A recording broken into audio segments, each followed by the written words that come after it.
Well, it's happened again. We've got Chris Froome coming out, and he's done this on a couple of videos and basically given his points why he doesn't really like disc brakes. And then he also got Greg Blim, who's his mechanic, his personal mechanic. He's been working for him for some time, very, very experienced mechanic, basically telling us the negatives associated with disc brakes and how that affects the mechanics and the problems they have with them. Well, now we've had another two instances in the Giro. So let's roll an intro and let's discuss what these two instances were, which are about disc brakes.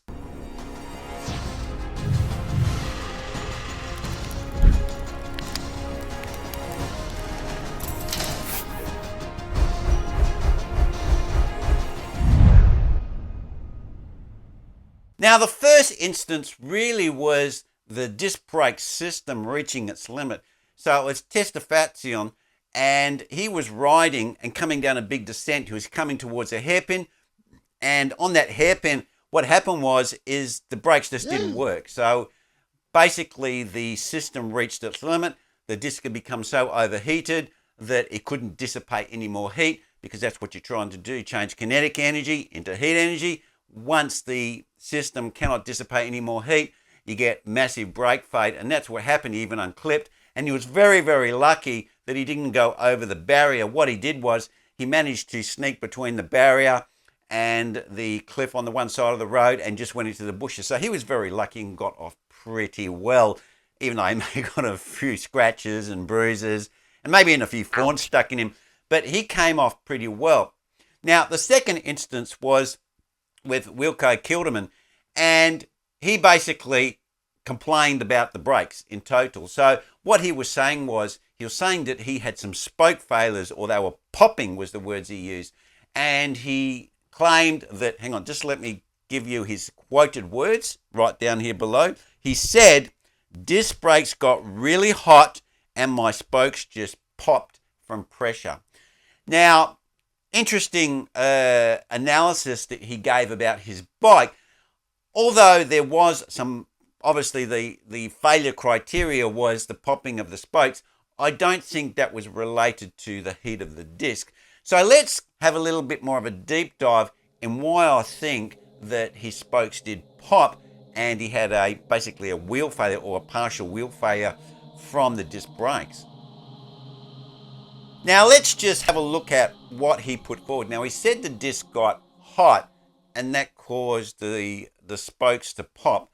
Now, if that was a heat-related incident from getting too hot, what would have happened is the heat would have conducted from the disc into the hub, and then from the hub into the spokes, and the spokes would have got hot, causing the spoke or the connection between the rivet, the spoke rivet and the spoke to fail.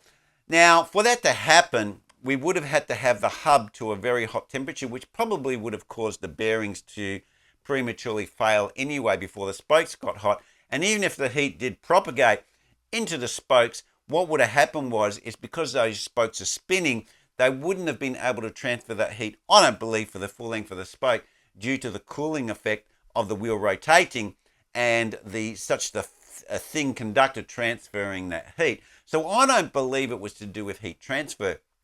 The reason I believe it failed was because when we have a disc brake, how that works is the disc is trying to stop the hub, and that braking force needs to be transferred through the spokes to the rim. This is why we need cross-spoking on a front disc wheel. If you look at a rim front wheel, it has radial spoking, it has no cross-spoking. So as that brake is clamped, what it's trying to do is it's trying to tension the leading spoke, which is cross-spoked, okay, not the trailing one, the leading one. So it's trying to transfer that extra load through those spokes to the rim so the tyre and rim is in contact with the ground and then can brake the bike from the forward inertia and transfer it into heat energy.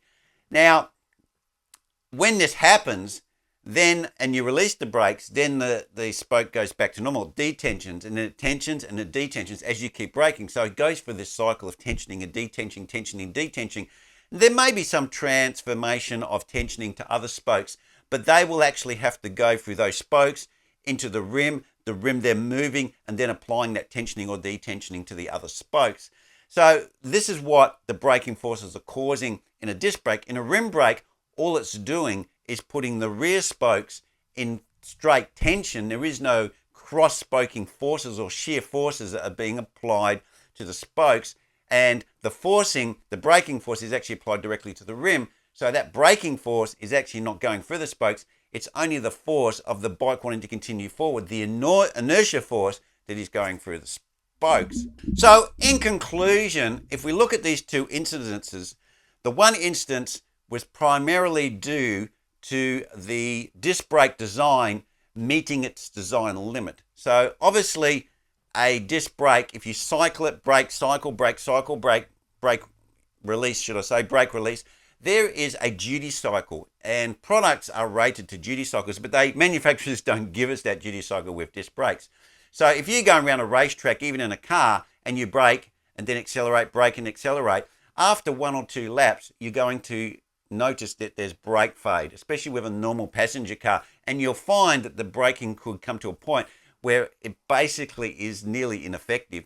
And this is what's happening with the disc brake on the bike. With them going through around 1 hairpin and braking hard, pedaling, braking again, the disc hasn't got time to dissipate the heat and cool down, and then you're applying more braking force and more heat to it, so the heat keeps adding on. It keeps compounding to a point where the disc becomes so hot it just cannot dissipate the heat effectively anymore, and then you get brake fade, and that's when we have dissatisfied, went straight off the road and into the bushes. So basically, the first instance was a design limitation of the disc brake. So what we've got on the disc brakes at the moment really are not fit for purpose in the World Tour, being used as they were in that descent.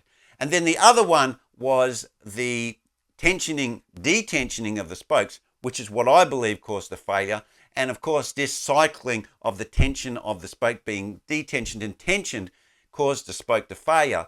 And we know this is a pretty common problem with wheels. If the spokes detension to a point where the tension's becoming completely off the spokes, you're going to have a spoke failure. They get fatigued from going through that cycle. The design of the spoke and the wheel and the nipple, or the rivet, if you want to call it, goes through some cycle, and at some point the fatigue will cause it to fail.